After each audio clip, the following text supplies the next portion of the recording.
Assalamualaikum warahmatullahi wabarakatuh. Yang ketiga, masih dalam ulumul Quran, yang perlu kita pahami adalah tentang makiyah madaniyah. Yang pertama, apa itu yang dimaksud dengan makiyah dan madaniyah, atau pengertian makiyah madaniyah itu apa? Istilah maki dan madani memiliki tiga makna. Yang pertama, maki adalah ayat atau surah Al-Quran yang turun sebelum hijrah Nabi Muhammad ke Madinah. Sementara madani adalah apa-apa yang turun setelah hijrah di Madinah, meskipun ayat atau surah tersebut turun di Mekah. Makna pertama ini didasarkan pada periode atau waktu antara sebelum hijrah dan sesudah hijrah.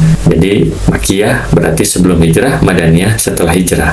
Mana yang kedua, makiyah adalah ayat atau surah Al-Quran yang turun di Mekah dan sekitarnya, misalnya di Mina, Arafah, Hudaybiyah, dan lain-lain, meskipun setelah hijrah. Sedangkan madaniyah adalah ayat atau surah yang turun di Madinah. Mana kedua ini didasarkan pada tempat atau lokasi turunnya ayat atau surah, yaitu tempatnya di Mekah atau di Madinah. Mana yang ketiga, makiyah adalah ayat-ayat surah atau ayat-ayat atau surah yang sasaran pembicaraan atau perintah atau hitobnya adalah orang-orang Mekah. Sedangkan madaniyah adalah sasaran bicaranya adalah orang-orang Madinah. Di samping yang tiga tadi, ada makna atau pengertian yang terakhir atau yang keempat, ya, bahwa makiyah madaniyah ini merujuk pada isi ayat Al-Quran. Ayat-ayat atau surat-surat yang memuat cerita umat dan para nabi terdahulu disebut dengan makiyah, sedangkan madaniyah adalah ayat atau surat yang berisi tentang hukum hudud, faraid, dan sebagainya. Itu tentang pengertian maki madani.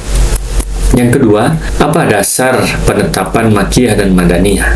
Dalam Al-Burhan fi Ulumil Quran, Burhanuddin Az-Zarkashi diuraikan bahwa ada dua cara untuk mengenali ayat dan surat yang termasuk kategori makiyah dan madaniyah, yaitu cara simai dan kiasi.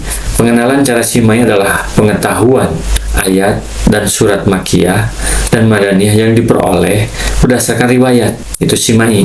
Sedangkan pengenalan cara kiasi adalah pengetahuan ayat dan surah makiyah dan madaniyah berdasarkan kriterianya yang menonjol tersebut, antara lain mulai ciri hitamnya, kandungannya, redaksi, dan uslubnya, dan sebagainya. Menurut cara kiasi, ada dua pijakan yang dijadikan acuan, yakni yang pertama, dasar aglabiyah atau mayoritas suatu surat. Bila mayoritas ayat-ayatnya adalah makiyah, surat tersebut disebut makiyah. Demikian juga sebaliknya, jika mayoritas ayat-ayatnya madaniyah, maka surat tersebut disebut surat madaniyah. Yang kedua, dasarnya adalah dasar tabi'iyah atau tempat atau lokasi. Yang turun di Mekah disebut makiyah, yang turun di Madinah disebut madaniyah. Yang ketiga, karakteristik makiyah dan madaniyah. Nah, dalam karakteristik ini ada beberapa hal yang perlu kita pahami. Yang pertama, karakteristik surat makiyah itu seperti apa? Di antaranya ada 9, ya, karakteristiknya. Yang pertama, berisi nida ya ayuhan nas, itu surat makiyah. Yang kedua, di dalamnya terdapat lafal kala. Dalam surah Al-Quran, lafaz tersebut terdapat 33 kali dalam 25 surah di bagian akhir Mushaf Utsmani. Yang ketiga, di dalamnya terdapat ayat-ayat sajdah, itu ciri makiyah, ya. Yang keempat, diawali dengan huruf-huruf tahazi seperti fa dan qaf. Yang kelima, memuat kisah para nabi dan umat-umat terdahulu. Yang keenam, di dalamnya terdapat cerita tentang kemusyrikan. Yang ketujuh, di dalamnya terdapat keterangan adat istiadat orang kafir, orang musyrik, orang yang suka mencuri, merampok, membunuh, mengubur hidup-hidup anak perempuan, dan sebagainya. Yang kedelapan, ciri surat makiyah itu isinya memberi penekanan masalah tauhid atau akidah. Yang kesembilan, kebanyakan ayat dan suratnya pendek.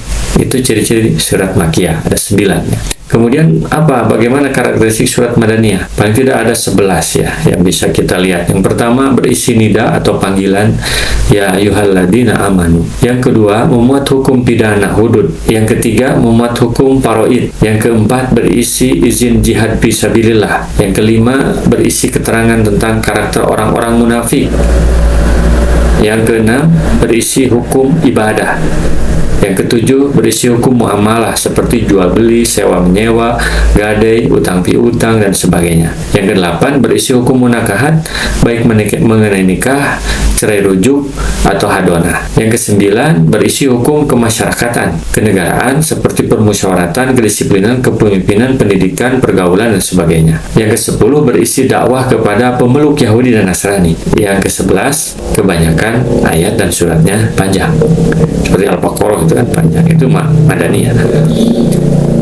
Yang keempat, apa fungsi ilmu Makkiyah dan Madaniyah dalam penafsiran? Apa fungsinya?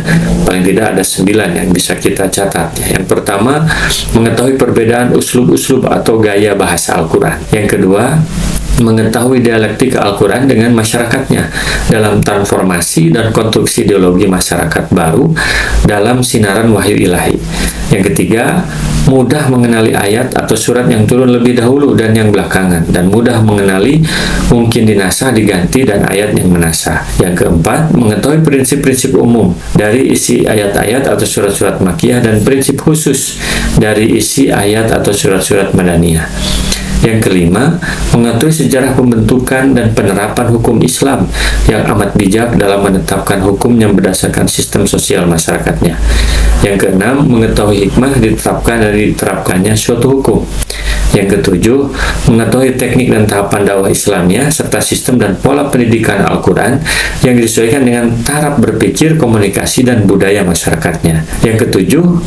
Yang kedelapan, dapat mengetahui situasi dan kondisi masyarakat kota Mekah dan Madinah pada saat Al-Quran diturunkan. Yang kesembilan, dapat menambah keimanan seseorang terhadap kebenaran kewahyuan Al-Quran dan keaslian Al-Quran. Demikian Makkiyah dan Madaniyah. Semoga bermanfaat. Assalamualaikum warahmatullahi wabarakatuh.